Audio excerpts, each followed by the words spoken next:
So in today's session, we're going to look at top line lower urinary tract health in both dogs and cats.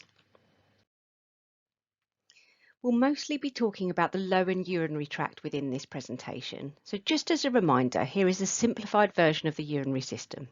The upper urinary tract consists of the kidneys and the ureters, and the lower urinary tract is the bladder and the urethra. The urethra is not shown within this diagram. Some conditions affect both the upper and the lower urinary tract. For example, uroliths can be in the bladder or the urethra, or in the kidney or the ureters. It is important to image the upper urinary tract to check for any uroliths, even if the animal is only presenting with lower urinary tract signs, as there still could be stones within both locations.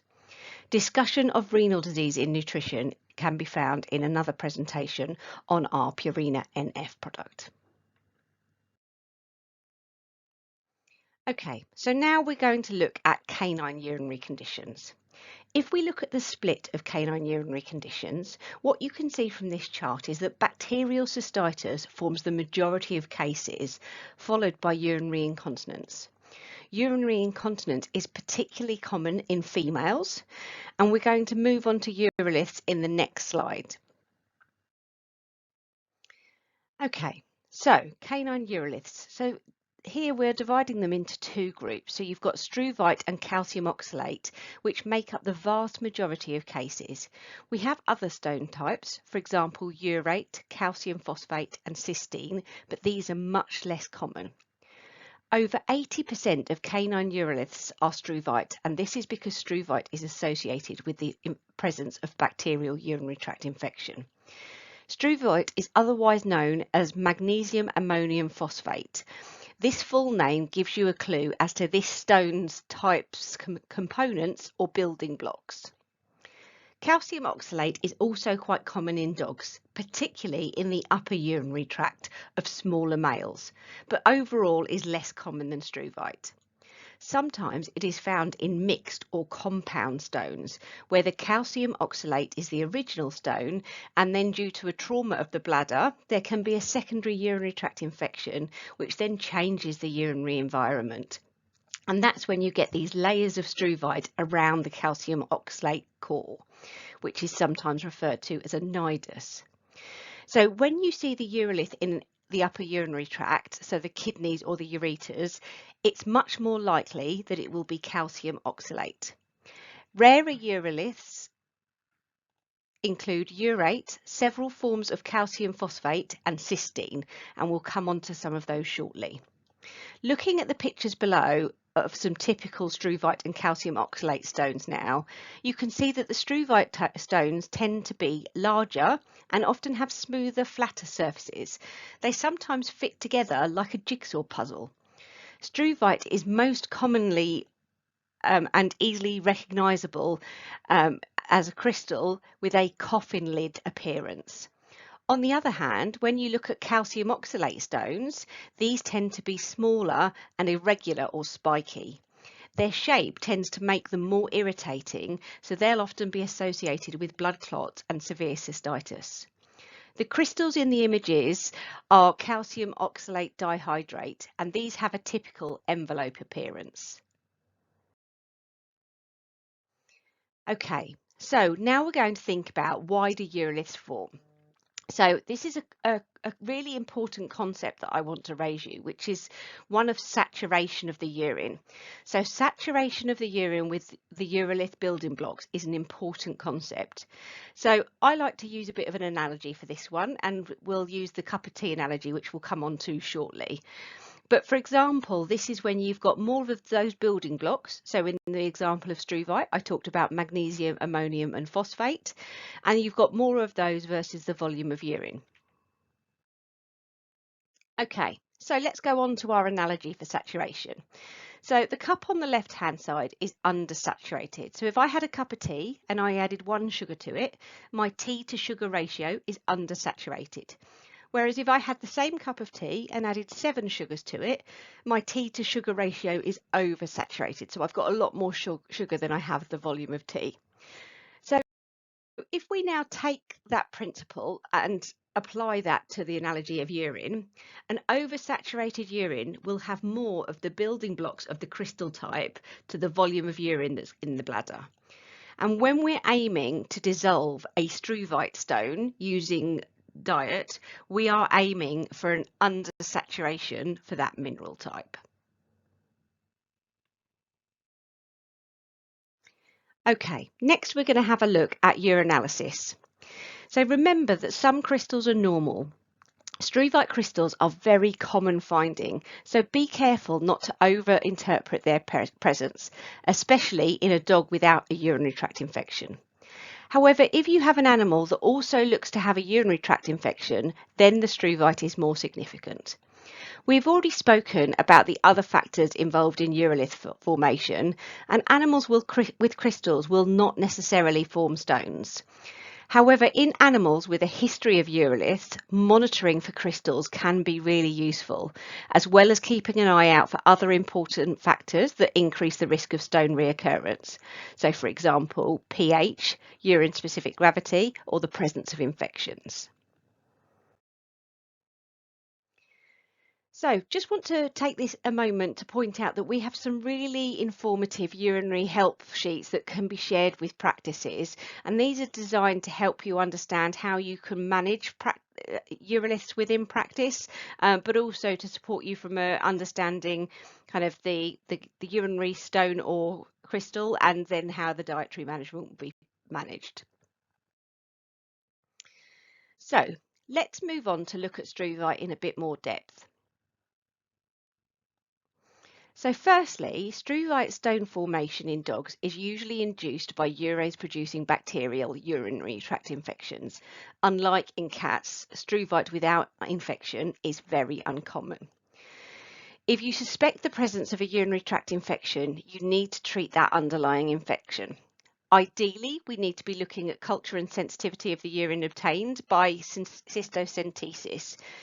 Struvite stones are much more common in females because they are more prone to those urinary tract infections. A urinary tract infection that's caused by urease-producing bacteria organism is usually required for struvite to form in dogs. Second, we need to think about dissolution. So dissolution should be attempted in almost all cases. The exceptions include if medications or foods are contraindicated. The urolith cannot be bathed in modified urine. So for example, if there was an obstruction or a very large stone occupying almost all of the bladder, or if there is an uncontrollable infection despite appropriate management and compliance. We know that most struvite stones that cause a urethral obstruction can be dissolved following retropulsion. Retropulsion is the term used for when the stone is pushed back into the bladder. Struvite is more soluble in an acidic urine, and the substrates in struvite, as we've already mentioned, are magnesium, ammonium and phosphate. The vast majority of cases of struvite uroliths in dogs are infection-induced. Antibiotic treatments for the duration of dissolution is a key part of the management, not an optional extra. So we are aiming to acidify the urine, minimise the substrate availability, so those building blocks of the type of stones that it is, reduce our urine-specific gravity, so we've got a more dilute urine. We want to continue to do radiographs and urinalysis, including cultures, at least every 4 weeks during the dissolution stage, and then we will continue the dissolution diet for at least 4 weeks after the stone has dissolved. We want to then look at preventing that reoccurrence, and this is where we're going to be continuing to monitor them. So this is where, after successful dissolution, you will be looking at confirming that with imaging, and then creating and implementing a plan for the ongoing monitoring for that dog. So we're going to be looking at long-term monitoring for urinary tract infections. We're looking at maybe urinalysis and culture after 2 weeks, again after 4 weeks, and then again after 3 months. We need to also address any potential predisposing factors that are there and relevant for that dog as well. Okay, so now let's go through some of the specifics of our UR diet. So UR can be used to dissolve struvite, but it's important to note that calcium phosphate stones cannot be dissolved, so struvite is needed when indicated. We will go into the 3 key benefits of this diet in the upcoming slide. In addition to the diet being the diet of choice for struvite dissolution, UR contains a variety of useful ingredients to support bladder health. So we have a source of GAGs, which is glycosaminoglycans, which are an important component of the protector bladder lining. We've got those omega-3 fatty acids to support the natural anti-inflammatory processes, and we've got antioxidants to minimise the oxidative stress. Okay, so let's have a look at the 3 benefits of the canine UR. The first of these benefits is that it's been designed to produce a more acidic urine. Our target is a urine of 6, and that will create an environment to dissolve those struvite crystals. UR contains urine acidifying substances such as calcium sulfate to bring the pH down and to help dissolve the struvite. The second benefit of our UR diet, if you remember back to the #1 cause of urinary issues for dogs, it was infection. So having a diet that has moderate protein levels means that there is less of this urease producing bacteria being released. And therefore that then helps to keep the infection under control. The last benefit is this diet is suitable for long-term feeding for those that are getting reoccurring infections. So we know that for some of these animals, they will have those bounce back infections, and for those animals, they will need to be on the diet long-term. And that's why palatability is so important, because that helps with owner compliance and maintaining that kind of human-animal bond that they get out of feeding and seeing that the animal is satisfied. So now we're going to look at the management of calcium oxalate in dogs. So this can't be dissolved and is highly reoccurrent. I think the statistic is about 50% will reoccur within 2 years. Any stones need to be removed if they've been indicated. Although they're generally smaller than struvite, calcium oxalate tend to be spikier and therefore more irritating. We suggest that you image every 6 months to allow removal of small stones via less invasive means. So when we look at nutritional management for calcium oxalate stones in dogs, we've already said that we do need to look at surgical removal first. We are then looking to aim for a dilute and neutral urine with the absence of calcium oxalate crystals. Ideally, we are looking for a urine-specific gravity of around 1.020 and a neutral pH between 6.7 and 7.5. We want to look at urinalysis after 4 weeks and then after every 3 months after that. So when we're looking at the nutritional management, what also do we need to consider? So we want to avoid high protein because animal proteins increase the acidity of the urine. We want to lower the protein to encourage them to empty their bladder. We want to be cautious with any supplements or treats that might be high in calcium. So for example, milk or cheese.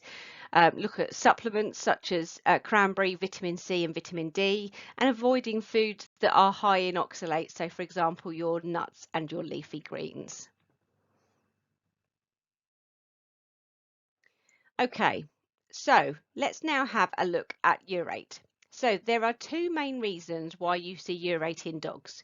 It is either a genetic predisposition, which is often seen in Dalmatians, or an issue with the liver, such as a shunt or a liver disease. So when we look at the common cause of this, it's about an inefficient transport of uric acid into the liver cells for conversion into the water-soluble allotonin. Urate urolithitis is rare in female Dalmatians. Now meat, especially organ meat, is very high in purines, and we are looking for a low purine food that has ideally been formulated with things like egg, dairy or vegetable proteins, which will result in a more neutral or alkaline urinary pH. It's important as well to think about medical dissolution of stones using something called allopurinol, because that may be possible in some genetically linked cases, for example, your Dalmatians, but it won't be suitable for those that have an underlying liver disorder. Animals that are being given allopurinol should also be fed a purine-restricted diet to reduce the risk of xanthine crystals and urolithiasis. From a monitoring point to view, we want to continue to perform urinalysis every 3 months to ensure that the urine is neutral to alkaline and dilute as necessary. And we want to do imaging every 6 months to detect any small stones and then take appropriate action. So now let's look at cystine stones in dogs. So cystine is often seen in male entire dogs, and for some it is hormone responsive. So castration is normally the first recommendation. In order to reduce the risk of reoccurrence, you would then look at increasing their water intake, diluting the urine so that it's a more neutral or alkaline pH, and avoiding diets that are high in protein. Okay, so now we're going to move on to our feline friends. So we're going to have a look at feline lower urinary tract disease, or FLUTD, as it is commonly known. And this is a collection of symptoms that can be a result of different diseases. One thing to note is that most FLUTD cases are due to feline idiopathic cystitis, which is FIC, inflammation of the urinary tract of an unknown cause, followed by urolithiasis and urethral plugs, and then other causes such as urinary infections are very uncommon. Now, when we look at feline idiopathic cystitis, it is inflammation of an unknown cause, and it's the most common cause in cats, impacting about 60 to 70% of all urinary issues.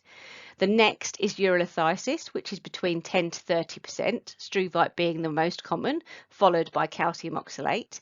Then we have urethral plugs, and there is an overlap with these FIC and urolithiasis, as the plugs will be a combination of debris from these materials, inflammatory cells, blood, crystals, and small stones. And then bacterial infections, it's very rare in your adult cats, not so rare in your geriatric cats, unless there is a kind of predisposing cause such as diabetes or kidney disease. And then the last factor for cats is others. So that's things like a tumour or a change in kind of physiological form. So when we look at FIC, the most important thing is the idiopathic part. Idiopathic means we don't know. So it is an inflammation of the urinary tract system from an unknown cause. We know that these cats have really highly concentrated urine and have a very good ability to concentrate their urine. And we know that this is something that can normally resolve in 5 to 10 days, but it is very painful. And for cats, especially males, it can lead to urethral obstruction. So when it comes to the management of feline idiopathic cystitis, there is not a one-size-fits-all approach, as it will depend on what the triggers are for that cat, and often will involve a multiple approach of strategies, which is often referred to as a multimodal approach. ISFM have an excellent owner-friendly resources. If you were to Google idiopathic cystitis iCat care, you will get a really nice resource from an owner's perspective. Don't forget, we also have our fact sheets like we talked about for dog. We've also got the same, but for cats, taking through the major issues that cats have from a urinary tract health point of view. So when we look at what are our nutritional aims for the management of feline idiopathic cystitis, most importantly is to increase the water intake to try and promote a more dilute urine. The vet diets contain omega-3 fatty acids as a natural anti-inflammatory. You've got those GAGs, which is the glucosaminoglycans, which are helping the bladder lining, and you've got salt to promote drinking. RUR has been specifically designed to support cats with FIC and has all of those features, and we're going to talk about those in more detail once we've covered uroliths. So the next area we're going to focus on is urethral obstruction. Firstly, and most importantly, this is an emergency situation. It is more common in males, and I always explain it using a bit of an analogy. So imagine the urinary tract is a bit like a road. So imagine if you needed to get an articulated lorry from A to B. The male urethra is the equivalent of trying to get that lorry down lots of winding B roads, whereas the female urethra is the equivalent of getting that lorry down a long motorway. So it's nice, straight, wide road, and there's no issues getting it down at all. this is why you often see more challenges in males, because they have those long windy tubes, and it can be much harder, and they're more likely to cause that blockage. It can also cause issues to the kidneys, as the backup of urine will then put pressure on the kidneys, and this is where you can see further issues. Okay, so we know that for cats, struvite and calcium oxalate represent about 90% of the uroliths we see in cats. So conveniently, our UR diet is the diet of choice for both of these crystal and stone types. We're not going to discuss cat urate stones in this deck, as they are so rare. We've got our NF early care and advanced care cans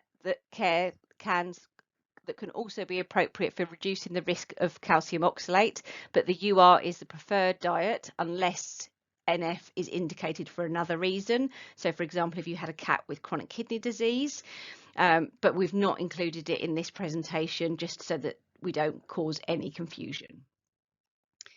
One thing I just want to pull your attention to is one of our resources within the Purina Institute Handbook for Canine and Feline Clinical Nutrition. This includes a really nice flow chart which gives you an overview of the diagnosis and management for both struvite and calcium oxalate. If you don't already have a digital copy of this handbook, please register with the Purina Institute and you will get a free digital download. Okay, so now when we look at the management of struvite for cats, unlike dogs, it's rarely infection induced. It's more likely to be infection induced if it's an older cat. And we're looking to get an acidic dilute urine, low in the struvite building blocks, which can be achieved through feeding a veterinary diet specifically designed for struvite dissolution, such as the UR, and increasing the water intake, which we will cover shortly. Radiographs, urinalysis and cultures every 4 weeks during dissolution, and then looking at long-term monitoring. So urinalysis 4 weeks after dissolution and then every 3 months after that, aiming for that dilute, mildly acidic urine and an absence of struvite crystals. Ideally, we're looking at a urine-specific gravity of less than 1.030, and we would like to image every 6 months. So now let's look at urethral plugs. So these are often associated with struvite, and there's an overlap as well with feline idiopathic cystitis, as it will be a combination of potentially struvite, inflammation, debris, blood clots that are associated, and as a result of that inflammation within the bladder, that are then creating that suitable formation for the plug. Okay, so when we look at calcium oxalate, having small amounts of calcium oxalate in the urine could be normal if that urine is more concentrated, or maybe if it's an older sample. And diet cannot dissolve calcium oxalate, but it can reduce the reoccurrence of new crystals and stones. So our priorities when we look at the management for calcium oxalate are to increase the fluid intake. We want to avoid magnesium restriction, as this is a natural inhibitor of calcium oxalate stones. And we need to feed a diet with a low relative supersaturation, which is that more dilute environment. It's also beneficial to check for hypercalcemia, which is high levels of calcium in the blood.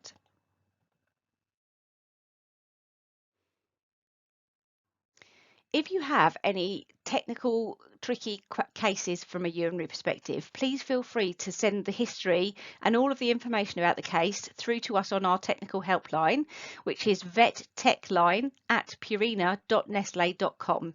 So if you have any tricky urinary cases or any other cases that you would like support with, please email us on vettechline@purina.nestle.com. Okay, so one important strategy, as I mentioned earlier, when we think about managing urinary issues in cats is their hydration.